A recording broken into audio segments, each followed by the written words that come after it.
ચેતતા રહેવાનું, તમારી પ્રશંસા થાય ને રચન ભાઈ ત્યારે અંદરથી થોડા ચેતતા રહેવાનું, આજે બોલે છે બરાબર છે કે નહીં, એ વધુ પડતો બોલી જાય છે, વધુ પડતો બોલી જાય અને મર્યાદા તોડી નાખે પ્રશંસાની, ત્યારે સમજી લેવાનું કે હવે એ ખુશામતમાં સરી ગયો છે. આજે પ્રશંસા ઘટી છે, નિંદા વધી છે, ખુશામત ઘટી છે કે વધી છે? વધી છે. ઠીક છે, આપણે હવે પાંચમા બોલ વિશે વાત કરીએ, મુદ્દા વિશે. ગુણીજનોની પ્રશંસા કરીએ, સાધુજનોની પ્રશંસા કરીએ. સાધુજન એટલે સજ્જન માણસો રહેલા હોય, એમની પ્રશંસા કરવાની. છઠ્ઠો મુદ્દો છે દુઃખના દિવસોમાં દીનતા ધારણ ન કરવી. આપત્તિ આવે જિંદગીમાં, દુઃખો આવવાના આપણી જિંદગીમાં, એ સમયમાં હિંમત હારવી નહીં. શિષ્ટ આચારવાળા જે માણસો રહેલા છે એ દુઃખમાં ગભરાતા નથી, દુઃખમાં ધૈર્ય તોડતા નથી, દુઃખમાં દીન બનતા નથી. છે માનવી જીવન ઘટમાળ એવી, આપણા જીવનની ઘટમાળ કેવી છે માનવી જીવન ઘટમાળ એવી, દુઃખ પ્રધાન સુખ અલ્પ થકી ભરેલી. આપણું જીવન આવું છે કે સુખો ઓછા છે અને દુઃખો ઘણા છે. તો દુઃખમાં જે વ્યક્તિ દીનતા ધારણ ન કરે અને આપત્તિમાં જે ધૈર્ય ગુમાવેલી, એ શિષ્ટ પુરુષ કહેવાય. પ્રવચનોમાં, સત્સંગમાં, ધાર્મિક પ્રવૃત્તિઓમાં આપણને એક હિંમત મળે છે. કઈ હિંમત મળે છે? એ પણ આપણને સમજવાનું મળે છે, એ પણ આપણને જાણવાનું મળે છે. જિંદગી છે આપણી સારી જવાની નથી, સપાટ જવાની નથી. ચઢાણ ઉતરાણ, ખાડા ટેકરા આપણી જિંદગીમાં આવ્યા જ કરવાના છે. ભલે ધર્મ કરતા હોઈશું, ભલે ગમે તેટલા જપ કરતા હોઈશું, ગમે તેટલા અનુષ્ઠાનો કરતા હોઈશું, તે છતાં પણ આપણી જિંદગીમાં સુખ ઓછા છે અને દુઃખ વધારે છે. આપણી 70-80 વર્ષની જિંદગીમાં કેટલા ઢાળ આવ્યા, કેટલા ચઢાણ આવ્યા, ઓળંગતા રહ્યા, પસાર કરતા રહ્યા. અને જે મહાપુરુષોએ, જે વ્યક્તિઓએ હિંમત છોડી નહીં, ધૈર્ય ધારણ કર્યું, એ વ્યક્તિઓ આવી કસોટીઓમાંથી પાસ થઈને ઘડાયા. તો આપત્તિમાં ધૈર્ય ધારણ કરવું. સાતમો મુદ્દો છે સંપત્તિમાં વિનમ્રતા રાખવી. સંપત્તિ અભ્યુદય હોય આપણો, આપણા સારા દિવસો આવી જાય તો સારા દિવસો દરમિયાન અભિમાન કરવાનું નહીં, નમ્રતા રાખવાનું. માણસ કેટલો સરસ લાગે, એક એની પાસે પૈસો હોય, સંપત્તિ હોય, સુવિધાઓ હોય, તે છતાં વિનમ્ર હોય, કેટલો સારો લાગે, બહુ જ સારો લાગે. ચાહના વધે, લોક ચાહના વધે. કેવળ પૈસા ખર્ચવાથી લોક ચાહના વધે છે એવી ધારણા રાખવાની જરૂર નથી. પૈસાની સાથે સાથે વિનમ્રતા રહેલી હશે તો ચાહના ઓર વધશે. તો આપત્તિમાં ધૈર્ય ત્યાં છોડવું નહીં અને સંપત્તિમાં વિનમ્રતા ધારણ કરવી. આ સાતમો આપણો મુદ્દો છે. આઠમો મુદ્દો સમયોચિત પરિમિત વાણી બોલવી. સમયને યોગ્ય મર્યાદિત વાણીનો ઉપયોગ કરવો. બોલ બહુ ન કરવી. આપણે બહુ વાચાળ બનીએ ને તો ઘણી વખત આપણા વાક્યો પર અને આપણી વાત પર વજન પડતો નથી. અતિ બોલતા માણસની વાતો પર વજન ના પડે. વજન એવા લોકોની વાતો પર બહુ પડે કે યોગ્ય સમય જે બોલે. તો આ આપણો કેટલામો મુદ્દો થયો? આઠમો મુદ્દામાં કીધું કે સમયને યોગ્ય ઓછામાં ઓછા વાક્યોથી તમે પતાવો. મહાત્મા ગાંધીજીએ તો કીધું કે મૌનથી પતવું હોય તો બોલવાનું છોડી દો. એક શબ્દથી પતતું હોય તો વાક્ય બોલવાનું છોડી દો. એક વાક્યથી પતતું હોય તો વધારે બોલવાનું છોડી દો. મતલબ કે ઓછામાં ઓછી વાણીનો તમે ઉપયોગ કરો, સારીમાં સારી વાણીનો ઉપયોગ કરો. વચન એટલે કે વાણી એ ધન છે. પૈસો જેમ ધન છે ને એમ વાણી પણ, વાણીને શબ્દ ધન કહે છે. શબ્દ ધન, એની કિંમત આપણે નથી સમજ્યા. પૈસાની કિંમત આપણે સમજ્યા છીએ, એટલે કઈ રીતે વાપરીએ? ધન માટે માણસ જેમ વિચારે છે તેમ વ્યક્તિએ વચન માટે એટલે કે વાણી માટે પણ વિચારવાનું છે. વાણી અને પાણી એ પણ કિંમતી છે. વાત આવી છે એટલે કહું છું, પાણીનો બેફામ ઉપયોગ થાય તો, બેફામ ઉપયોગ થાય તો શું થાય? પાણી બેફામ ઉપયોગ થાય તો ઘણી વખત બેફામ ઉપયોગ પછી ગંદકી ફેલાય. જે પાણીથી ગંદકી સાફ થઈ શકે છે એ જ પાણી ગંદકી પણ ફેલાવી શકે છે. જે દાનથી આપણે પુણ્ય બાંધી શકીએ છીએ, જે ધનથી આપણે પુણ્ય બાંધી શકીએ છીએ, એ જ ધનથી પાપ પણ બાંધી શકાય છે. જેવું વાણીનું છે તેવું પાણીનું છે, જેવું પાણીનું છે તેવું વાણીનું છે.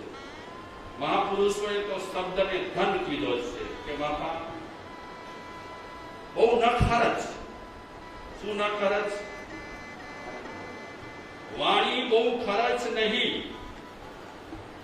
અને એક વાત શાસ્ત્રોમાં પણ કહે છે કે વાણીનો આપણે વધુ પડતો જો વપરાશ કરીશું, મર્યાદા બહાર વાણીનો જો વપરાશ કરીશું, એ ફેર વાણીનો આપણે જો વપરાશ કરીશું તો પછીના જન્મમાં કદાચ મનુષ્ય અવતાર મળશે ખરો, પણ જન્મથી તું મૂંગો રહીશ. ગૂંગો, બોગળો. આજે આપણે જોઈએ છીએ ઘણા બોબડા છે જન્મથી. એનો મતલબ એ થયો કદાચ અંદાજ આપણે કાઢીએ તો અગાઉના જન્મોમાં ગમે ત્યારે વાણીનો બેફામ ઉપયોગ કર્યો, અને બેફામ ઉપયોગ કર્યા પછી બધું વપરાઈ ગયું. બધું વપરાઈ ગયું. હવે એની પાસે એ નથી. પૈસા બધા વપરાઈ જાય તો શું રહે હાથમાં? કાંઈ ના રહે. તો એવી જ વાત છે વાણીની, વચનની. જો વપરાઈ જાય તો એ પણ ખાલી. તો ઉચિત સમય, ઉચિત પરિમિત વાણી બોલવી. અને માણસ સમય ઉચિત અને પરિમિત વાણી બોલે ને તો ફંક્શનોમાં, કાર્યક્રમોમાં માણસો જે જમા થયા હોય એને કહેવું ન પડે શાંતિ રાખો, વાતોચીતો આપસમાં ન કરો. કહેવું પડે છે. આજે ઘડીએ ઘડીએ કહેવા છતાં પણ ઘણી વખત ઘણી વ્યક્તિઓ શાંતિ જાળવી શકતી નથી. જેમ જેમ વ્યક્તિઓ વધારે જમા થાય તેમ તેમ વધારે વાતોચીતો કરે. હું તો એ સમયની રાહ જોઉં છું કે આપણા સમાજમાં એવો સમય ક્યારે આવશે કે ધાર્મિક કામ પૂરું થયા પછી બધા સીધે સીધા વિખરાઈ જાય અને ધાર્મિક સ્થળને છોડી. નવમો મુદ્દો છે, કોઈની સાથે કોઈ પ્રકારનો વિરોધ યા કદાગ્રહ ન કરે. શિષ્ટાચારી જે માણસો રહેલા છે એ ક્યારે પણ વિરોધ ન કરે અને કદાગ્રહ ન રાખે. આખો સ્પેશિયલ એક સબ્જેક્ટ આગળ 35 ગુણો આપણે ચર્ચીશું, એમાં આવશે અભિનિવેશ ત્યાગ. ત્યારે આપણે વિસ્તૃત એના પર વિશ્લેષણ કરીશું. અત્યારે તો શિષ્ટાચારના કેટલાક મુદ્દા જે આપીએ છીએ તે આપણે વિચારીએ છીએ. કોઈ પણ પ્રકારનો વિરોધ ન કરવો કોઈની સાથે. ઘણી વખત ઘણા લોકો વિરોધ કરે. વિરોધ કરવાથી કઈ ફાયદો નથી, કઈ જ ફાયદો નથી. તારે સુધારો કરવો છે ને સમાજમાં, પક્ષને લઈને મત એકાંતમાં મળી કરી અને એની સાથે થોડી ચર્ચા કર, અને તે પ્રેમથી ચર્ચા કર, સુધારવાના ઈરાદાથી તું ચર્ચા કર, તો એ તારી વાતની અસર વિરોધ કરતા પણ વધારે થશે. આપણે જાહેરમાં જે તે ઠેકાણે જે તે સંસ્થાઓના ઘસાતું બોલીએ એ સારું છે. સંસ્થાઓ છે વ્યક્તિઓ બદલાતા રહે છે. વિરોધ શું કામ કરવાનો? સંસ્થાની તો જમાવટ કેમ થાય, સંસ્થા કેમ સદ્ધર બને, બધી રીતે એની મહેનત કરવા જેવી છે. બાકી ખોટા આપણે બહાર વિરોધ કર્યા કરીએ કોઈ પણ સંસ્થા કે સમાજના, એનો મતલબ નથી. પ્રગતિ કરાવવાની ઈચ્છા હોય, વિકાસ કરાવવાની ઈચ્છા હોય તો વ્યક્તિગત ધોરણે એને મળો અને તમારા સારા વિચાર એને આપો. હું હોઉં તો આમ ન થાય, હું હોઉં તો તેમ ન થાય, તું હતો ત્યારે શું કર્યું, ન બોલ, આવું ન બોલ. અત્યારે તારે પરિસ્થિતિ સુધારવી છે અને તારે પરિસ્થિતિ સારી નથી લાગતી તો વ્યક્તિગત ધોરણે તું ટચ આપે નહીં. કદાગ્રહ ન કરવો. કોઈ પણ વાતનો આગ્રહ કદાગ્રહમાં પરિવર્તિત થાય ત્યાં સુધી વાતને પકડી ન રાખવી. આ સ્પેશિયલ ટચ આપણે આપીશું આ વિષયોને. કેટલામાં થયું? હવે 10મો મુદ્દો છે અંગીકાર કરેલ કામ પાર પાડે. શિષ્ટાચારી લોકો કામ માથા પર લે નહીં, અને લે તો ગમે તે રીતે એ કામને પાર પાડે. દેહમ પાતયામી કાર્યમ સાધયામી. મેં હાથમાં લીધો છે એક કામ, સારામાં સારો, અનેક લોકોને ઉપયોગી થાય એવો કામ મેં હાથમાં લીધો છે. ગમે તેટલા વિઘ્નો કાન આવે. બે ચાર જાતના માણસો છે. એક પ્રકારના એવા માણસો છે કામનો આરંભ જ ન કરે. શેના માટે ખબર છે? એ આપણે આ કામ કરીશું ને બરાબર નહીં થાય તો આરંભ જ ન કરે, ગભરાતા જ હોય. અરે જંપલાવી દો ને, જંપલાવી દો, થાય તો ઠીક છે, ન થાય તો ક્યાં નુકસાની છે? મહારાજ સાહેબ, અમારો છોકરો 28 કરવાની ઈચ્છા થઈ છે, એનાથી થઈ શકશે કે નહીં થઈ શકે? અરે છોકરાની 28 કરવાની ઈચ્છા થઈ છે, એના પર નાખી દે ને, તું શું કામ ઝંઝટમાં પડે છે ને ઉપાડે છે? ઘણા લોકો આ બીકને કારણે કામનો આરંભ જ ન કરે. ઘણા લોકો આરંભે સુરા. મહારાજ સાહેબના ચોમાસામાં અમે આ લાભ લઈશું ને તે લાભ લઈશું ને ફલાણો લાભ લઈશું ને ઢીકડો લાભ લઈશું. આરંભ થાય ત્યારે નાચા નાચ કર્યો, પછી કરીને બેસી ગયો. આરંભે સુરા. આ બીજા પ્રકારના માણસો. ત્રીજા પ્રકારના માણસો કામ શરૂ કરે પછી અધવચ્ચે છોડી દે. અમારા કચ્છીમાં એક કહેવત છે, હરચંદભાઈ સમજ છે કે હી ગઢો ને હી વાણિયાની. પેલા કામ શરૂ કરી દે, અધવચ્ચે પહોંચે, પછી હિંમત હારી જાય, છોડી દે. જ્યાં સુધી માણસનો સંકલ્પ પણ નબળો હોય ત્યાં સુધી કામમાં આગળ વધી નથી શકતો. હું વ્યાખ્યાન વાંચવા આવું અને આવતા આવતા જ વિચારો મારાથી વ્યાખ્યાન નહીં વંચાય તો બસ પતી ગયું. કેટલીક હિંમત છે ને આપણને અંદરથી મળે છે. એક ડોક્ટર સાહેબે કીધું કે દવા હું આપીશ, અડધો દર્દ દવાથી બચશે અને અડધો દર્દ મિટાવવા માટે તારામાં એકદમ શું ખપશે? મનોબળ જોઈશે. કેવલ દવાથી જ બધું મળશે નહીં. એ દવા તો લીધી છે, ડોક્ટરમાં બહુ સારો છે, એ મળશે કે નહીં મળે, બસ બધી ગયું. ઘણા લોકો અમારી પાસે આવે કે મારા સાહેબ દારૂ છોડવાની ઈચ્છા તો છે પણ મન રહેશે કે નહીં રહે? પછી અમે કહીએ જાપી જાપી. હમણાં હજી તો કામ શરૂ કર્યું નથી ને ચાલુ કરી દીધું. મરણ નથી થયું એનાથી પેલા ચાલો ઓઢી કરી અને રડવા લાગ્યો. બોલ, ઘણા માણસો કામ શરૂ કરે, જ્યાં સુધી કામ પૂરો ન થાય ત્યાં સુધી માંડ્યા પડ્યા હોય. ગમે તે પછી અવરોધો આવે, ગમે તેવી આડખીલો ઊભી થાય, ગમે તેવી અડચણો આવે, કામને ન છોડે. આ શિષ્ટાચારી માણસો છે. પેલા વિચારી લે કે આપણે આ કામ કરીશું, અડધે છોડવું નથી, આરંભ ખાલી કરવો નથી, લોકોને બતાવવું નથી, પરિણામ કેવા આવશે એનું દીર્ઘ દ્રષ્ટિથી વિચાર કરી અને આરંભ કરવો. ઘણા મંડળો સ્થાપાતા હોય, મંડળો સ્થાપાય. સમજતા દાખલો આપું છું. 4 દિવસ પછી આપણને સમાચાર મળે કે મરણ થયું, બાળ મરણ થયું. કોનું? મંડળ.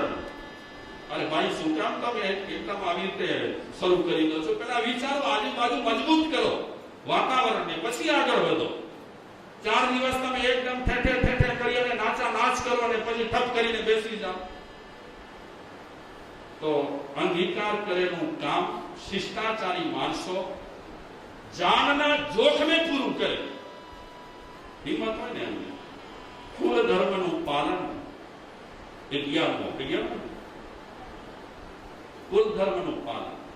તમે જે તે કુળના છો, ભલે જમાનો ગમે તેવો હોય, ભલે આપણે 21મી સદીમાં હોઈએ, તે છતાં પણ કેટલાક કુલ ધર્મ છે ને બહુ ઉપયોગી છે. ઘણા કુલ ધર્મને ફેંકવા જેવા નથી, ઘણા ઉપયોગી છે. આ જ્યાં આપણને બિનઉપયોગી લાગે એવી ખોટી રૂઢીઓ, એને છોડવાથી કાંઈ નુકસાની નથી. પણ કેટલાક કુલ ધર્મ એને જીવનમાં સ્વીકારવા જેવા છે, એ કુલ ધર્મ પ્રમાણે રહેવા જેવું છે. માની લો કે તમે જે અત્યારે કુળના છો XYZ, તો તમારા કુળના જે ધર્મો રહેલા છે, રીત રિવાજ, નિયમ, મર્યાદાઓ, એનું પાલન કરો. એનું અત્યારે વિશદ વિશ્લેષણ નથી કરતો, સમય પણ થઈ ગયો છે. કેટલા મુદ્દો? 11. 12મો મુદ્દો છે ધનનો અપવ્યય ન કરે. શિષ્ટાચારી માણસો ધનનો અપવ્યય ન કરે. અપવ્યય એટલે ખોટી રીતે વ્યય ન કરે. એ સમજતા હોય કે ધન કમાવામાં પણ મહેનત કરવી પડી છે. સવારે નીકળ્યા છીએ ઘરેથી, બપોરે જમવાના ઠેકાણા ન રહ્યા, સાંજે માંડ ઘરે પહોંચ્યા, આટલી હડિયાપટ્ટી કરી અને ધન ભેગું કર્યું છે, તો એ ધનનો અપવ્યય ન થાય. યોગ્ય ક્ષેત્રે, સારા ક્ષેત્રમાં એ ધન વાપરે, એ શિષ્ટાચાર્યોની એક પદ્ધતિ છે.